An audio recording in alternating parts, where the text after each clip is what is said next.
ನೋಡಿ ಫ್ರೆಂಡ್ಸ್, ಇವತ್ತೊಂದು ದಿನ ನನ್ನ ಮಗಳು ರಿಸಲ್ಟ್ ಇತ್ತು. ಇವತ್ತು ರಿಸಲ್ಟ್ ನೋಡ್ಕೊಂಡು ಬಂದೆ. ಇವಾಗ ಜ್ಯೂಸ್ ಮಾಡಿದ್ದೀನಿ. ಫಸ್ಟು ನನ್ನ ಮಗಳು ಕೊಟ್ಬಿಡೋಣ ಅಂದ್ಬಿಟ್ಟು ಜ್ಯೂಸ್ ಮಾಡಿದ್ದೀನಿ.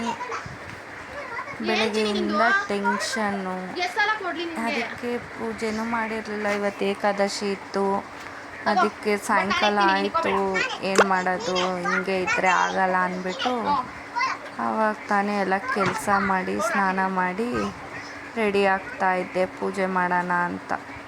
ನನಗೆ ಏಕಾದಶಿ ದಿನ ಮಾತ್ರ ನಾನು ಲೇಟ್ ಮಾಡಲ್ಲ, ಬೇಗನೆ ಬೆಳಗ್ಗೆನೇ ಮಾಡಿ ಮುಗಿಸ್ಬಿಡ್ತೀನಿ. ಇವತ್ತು ಏನೋ ಒಂದು ಏನು ಮಾಡೋದು, ನೆಮ್ಮದಿಯಾಗಿದ್ದರೆ ಯಾರೂ ನೆಮ್ಮದಿಯಾಗಿರೋಕ್ಕೆ ಬಿಡಲ್ಲ. ಹಿಂಗಾದರೂ ಮಾಡಿ ಅವ್ರ ನೆಮ್ಮದಿ ಹಾಳು ಮಾಡಬೇಕು ಅಂತ ಏನಾದರೂ ಒಂದು ವಿಷಯ ಕಿವಿಗೆ ಬೀಳ್ತಾ ಇರುತ್ತೆ.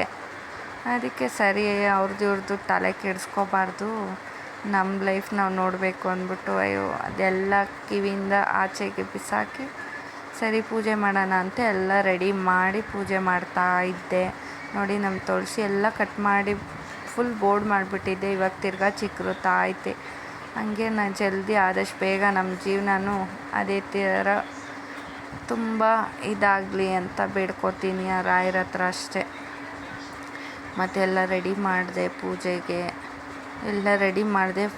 ನನ್ನ ಮಗಳು ಸ್ಟಾರ್ಟು, ಎಲ್ಲಾದರೂ ಹೋಗೋಣ ಅಂದರೆ ಸ್ಟಾರ್ಟು, ಫಸ್ಟೇ ನಿಂತಿರ್ತಾಳೆ. ನೀನೇನು ಮಾಡಬೇಡ, ಬಾ ಫಸ್ಟ್ ಹೋಗಿ ಬರೋಣ ಅಂತ. ಆಮೇಲೆ ಸರಿ ನನಗೆ ನೈಸ್ ಮಾಡಿ, ಏನೂ ರೆಡಿನೂ ಮಾಡಿರಲಿಲ್ಲ ಅವಳಿಗೆ. ಸರಿ ಪೂಜೆ ಮಾಡಿಬಿಡೋಣ ಫಸ್ಟು ಅಂದ್ಬಿಟ್ಟು ನಮ್ಮ ಹಸ್ಬೆಂಡು ಬರ್ತೀನಿ ಅಂದರು. ಅದಕ್ಕೆ ಪೂಜೆ ಮಾಡಿ ಮುಗಿಸೋಣ, ಅಷ್ಟರಲ್ಲಿ ಬಂದರೆ ಹೋಗೋಣ ಅಂದ್ಬಿಟ್ಟು ಪೂಜೆ ಮಾಡ್ತಾ ಇದ್ದೆ. ಸರಿ ಅಂದ್ಬಿಟ್ಟು ಇವತ್ತೇ ನನ್ನ ಮಗಳು ಪೂಜೆಗೆ ಬರಲಿಲ್ಲ. ಇಲ್ಲಾಂದರೆ ನನ್ನ ಜೊತೆಗೆ ಅವಳು ಪೂಜೆ ಮಾಡಿರೋಳು. ಇವತ್ತು ಬರಲಿಲ್ಲ, ನಾನು ಒಬ್ಬಳೇ ಪೂಜೆ ಮಾಡಿದೆ. ಪೂಜೆ ಏನೂ ಮಾಡಬಾರ್ದು ಅಂದ್ಕೊಂಡು ಬೆಳಗ್ಗೆಯಿಂದ ಏನೂ ಮಾಡಿರಲಿಲ್ಲ. ಅದಕ್ಕೆ ಇವತ್ತು ಏನೂ ಹಾಕಿರಲಿಲ್ಲ. ಇರೋಷ್ಟರಲ್ಲೇ ಆ ದೇವ್ರಿಗೆ ಕೈ ಮುಗ್ದಿದ್ದೀನಿ. ಏನು ಮಾಡೋದು, ಒಂದೊಂದು ಟೈಮ್ ಹಿಂಗಾಗ್ಬಿಡುತ್ತೆ. ಸರಿ ಅಂದ್ಬಿಟ್ಟು ಮನೇಲಿರೋದ್ರಲ್ಲೇ ಅಂದರೆ ನಾನು ಫ್ರಿಜ್ಜಲ್ಲಿ ಕುಡಿಯುವ ಇಟ್ಟೆ ಇಟ್ಟಿರ್ತೀನಿ. ಸರಿ ಅಂದ್ಬಿಟ್ಟು ಈಗ ಪೂಜೆ ಎಲ್ಲ ಆಯಿತು. ಬೆಳಗ್ಗೆ ಊಟನೂ ಏನೂ ತಿಂದಿರಲಿಲ್ಲ. ಸರಿ, ಅದಕ್ಕೆ ನಾನು ಫಸ್ಟೇ ಜ್ಯೂಸ್ ಮಾಡಿ ಇಟ್ಬಿಟ್ಟೆ. ಸ್ವಲ್ಪ ಏನಾದರೂ ಊಟ ತಿಂದಿಲ್ವಲ್ಲ, ಹೊಟ್ಟೆ ಹಸಿದ್ರೆ ಜ್ಯೂಸ್ ಆದರೂ ಕುಡ್ಕೋಬೋದು ಅಂದ್ಬಿಟ್ಟು ಕೆಲಸ ಎಲ್ಲ ಮಾಡಿ ತುಂಬ ಟಯರ್ಡ್ ಆಗೋಗಿತ್ತು. ಒಂದೇ ಸಮ ಎಲ್ಲ ಮಾಡಿ ಕೆಲಸ. ಸರಿ ಅಂದ್ಬಿಟ್ಟು ಜ್ಯೂಸು ನನ್ನ ಮಗಳಿಗೆ ಆಗಲೇ ಒಯ್ದು ಕೊಟ್ಟೆ. ಅವಳಿಗೆ ಈ ಕರ್ಬೂಜನ ಜ್ಯೂಸ್ ಅಂದರೆ ಹೆವಿ ಇಷ್ಟ.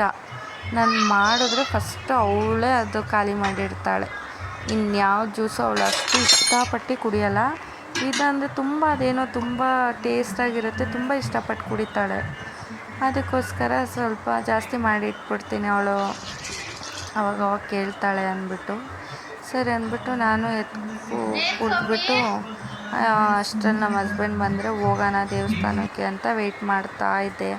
ಅಷ್ಟರಲ್ಲಿ ನನ್ನ ಮಗಳು ಪಾನಿ ಪಾನಿ ಅದು ಯಾವುದೋ ಸಾಂಗು ಹಾಕು ಅಂತ ಹಾಕಿಸ್ಕೊಂಡು ಡ್ಯಾನ್ಸ್ ಆಡ್ತಾವಳೆ. ಅದು ಸ್ಕೂಲಲ್ಲಿ ಆ್ಯನಿವಲ್ ಡೇಗೆ ಆಡಿದ ಡ್ಯಾನ್ಸು, ಅದನ್ನೇ ಹಿಡ್ಕೊಂಡ್ಬಿಟ್ಟಿದ್ದಾಳೆ. ಸರಿ ಅಂದ್ಬಿಟ್ಟು ಅವಳ ಪಾಡುಗಳು ಸಾಂಗ್ ಹಾಕಿ ಬಿಟ್ಬಿಟ್ಟಿದ್ದೆ. ಅವಳ ಪಾಡುಗಳು ಸರಿ ಹೋಗೋಣ. ಸರಿ ಫ್ರೆಂಡ್ಸ್, ಪೂಜೆ ಎಲ್ಲ ಆಯಿತು. ಸರಿ ಇವಾಗ ದೇವಸ್ಥಾನಕ್ಕೆ ಹೋಗಿ ಬರೋಣ ಅಂತ ನಮ್ಮ ಹಸ್ಬೆಂಡ್ಗೆ ವೆಯ್ಟ್ ಮಾಡಿ ಮಾಡಿ ಸಾಕಾಯಿತು. ಇವಾಗ ನಾವೇ ಹೋಗ್ತಾ ಇದ್ದೀವಿ. ಈ ನನ್ನ ಮಗಳನ್ನ ಕರ್ಕೊ ಹೋಗೋದು ತುಂಬ ಕಷ್ಟ, ನಡೆಯಲ್ಲ. ಎತ್ಕೊ ಅಂತ ಇಲ್ಲಿಂದ ಅಷ್ಟು ದೂರ ಎತ್ಕೊ ಹೋಗ್ಬೇಕಾಗುತ್ತೆ. ಅದಕ್ಕೆ ಇಲ್ಲೇ ಹೇಳಿದ್ದೀನಿ, ನಡ್ಕೊ ಬಂದರೆ ಕರ್ಕೊ ಹೋಗ್ತೀನಿ. ನಡ್ಕೊ ಬತ್ತೀಯ ಏನು? ಸರಿ, ಸರಿ ಸರಿ ಫ್ರೆಂಡ್ಸ್, ದೇವಸ್ಥಾನ ಹತ್ರ ಹೋಗಿ ಬಂದು ವ್ಲಾಗ್ ಸ್ಟಾರ್ಟ್ ಮಾಡ್ತೀನಿ. ಓಕೆ, ಬಾಯ್. ಫ್ರೆಂಡ್ಸ್, ಇವಾಗ ದೇವಸ್ಥಾನದಿಂದ ಬಂದು ರೆಸ್ಟ್ ಮಾಡಿ ಇವಾಗ ಸರಿ ಅಂದ್ಬಿಟ್ಟು ಹೊರಗಡೆ ಹೋಗಿ ಬರೋಣ. ಬೆಳಗ್ಗೆಯಿಂದ ಮನೇಲೇ ಇದ್ವಿ, ಅದಕ್ಕೆ ಒಂದು ರೌಂಡ್ ಹೋಗೋಣ ಅಂದ್ಬಿಟ್ಟು ಹೋಗ್ತಾ ಇದ್ದೀನಿ. ಮತ್ತೆ ತಿರ್ಗಾ ಮನೆಗೆ ಬಂದು ಬ್ಲಾಗ್ ಕಂಟಿನ್ಯೂ ಮಾಡ್ತೀನಿ. ಓಕೆ, ಬಾಯ್. ಮತ್ತು ಈ ವಿಡಿಯೋ ಇಷ್ಟ ಆಗಿದೆ ಲೈಕ್ ಮಾಡಿ, ಶೇರ್ ಮಾಡಿ, ಕಮೆಂಟ್ ಮಾಡಿ ಪ್ಲೀಸ್. ನನ್ನ ಚಾನಲ್ನ ಸಬ್ಸ್ಕ್ರೈಬ್ ಮಾಡ್ಕೊಂಡು ನೋಡಿ ಫ್ರೆಂಡ್ಸ್. Okay bye.